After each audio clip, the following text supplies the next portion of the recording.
and that's an election,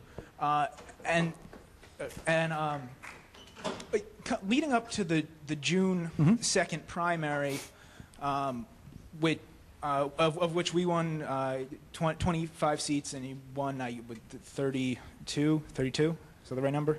31. 31.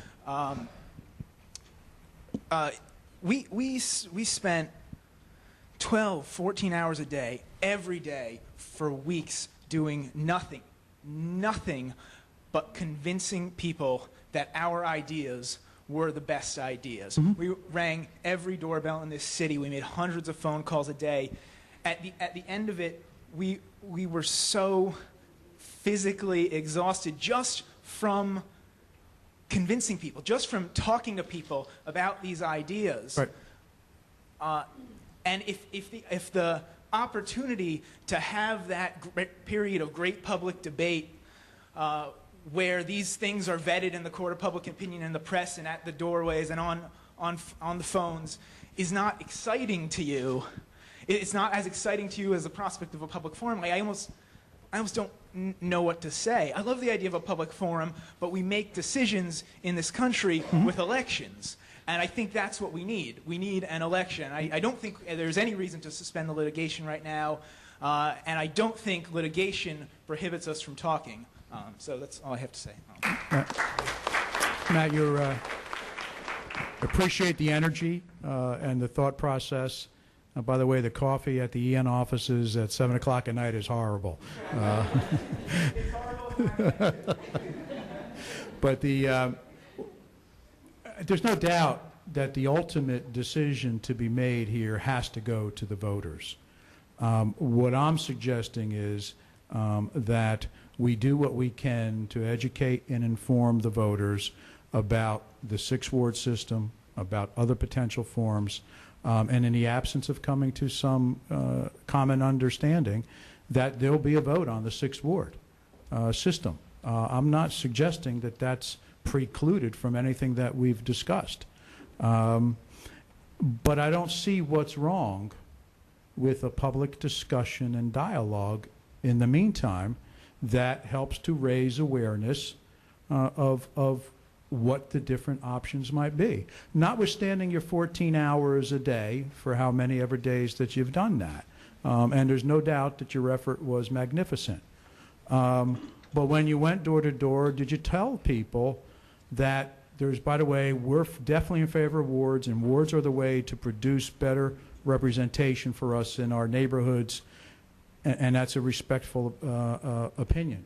But did you talk to them about 5 wards or 4 wards or the different varieties that are there? Did you mention to them how many people they actually get to vote for?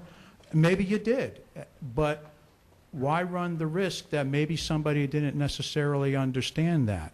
You know, and in the election, and to the Democrats for change, you know, job well done. But you're welcome. But if you look at all of the different districts, regardless of whether the regular Democratic organization won or the Democrats for Change won, there are very few districts that won by a significant number. So what that means is, yes, there might have been a particular district that the vote was 50 to 48. Now that means there were 50 people that you convinced that were right. Or in a district where the regular Democratic organization won, where the regular Democratic organization convinced people that they were right. But what you also realize is the 48 people who were unconvinced. So do we just toss the losers in each district, so to speak, aside without having a public discussion on it? I think that, you know, not everybody feels ironclad in their respective positions. You clearly do. One way of measuring it is to definitely go to the electorate. I'm convinced and have for a long time that the best voter is an informed voter. And I don't see any reason why we shouldn't go about the business of doing that. Sure. Just one second. So let's go around again and we'll come back. I wanted to give the young lady that asked the question about what are the ward-based. We have them in Piscataway and Franklin. And I understand there are. Charles, do you mind if I run the meeting? Sure. Thank you. fellow in the back's had his hand up for a very long period of time. Thank you, Mayor Cahill. My name is Xavier Hansen. I'm a resident of Ward 5. Hey, father Xavier. of 2. I've been here for a while. Good to see you. It's good to see you too. And again, thank you for holding this forum. We love forums, always have, always will. I'm very glad that we're going to have a big public debate about the form of government in New Brunswick. That's actually what, as someone who's been a community organizer, like our illustrious president, inspired by much more, in New Brunswick for a while, the question of wards actually came to a whole lot of folks who've been working in this town because it was requested at the doors when we were working on a whole host of other issues, from organizing youth programs to working on issues of community policing to working on issues of after-school work with children. And we would meet parents, we would meet people telling us, listen, we have a problem right now. It's very difficult for us to have responsive government, to have people who come and knock on our door, come and talk to us and ask us what our problems are. And that's one of the reasons why New Brunswick residents, long before a number of us were in this room, tried to do this in 1976 and in 1986 and in 1996. It's a long-standing goal of the New Brunswick community, or at least a significant segment of that community, to do that. It's also, I'm glad that we're getting this whole idea of a forum going forward. You kind of took a little head start there by already putting forth a number of positions and raising a number of questions about a ward system, and we'd be glad to answer some of them. For example, telling you that Thomas Jefferson explained that without wards you cannot really have a democracy in a town. That's a quote by Thomas Jefferson. Additionally, that wards is actually one of the systems that's being adopted nationwide by cities the size of New Brunswick in the United States and Canada more and more for the benefits of transparency and the benefits of more responsive government.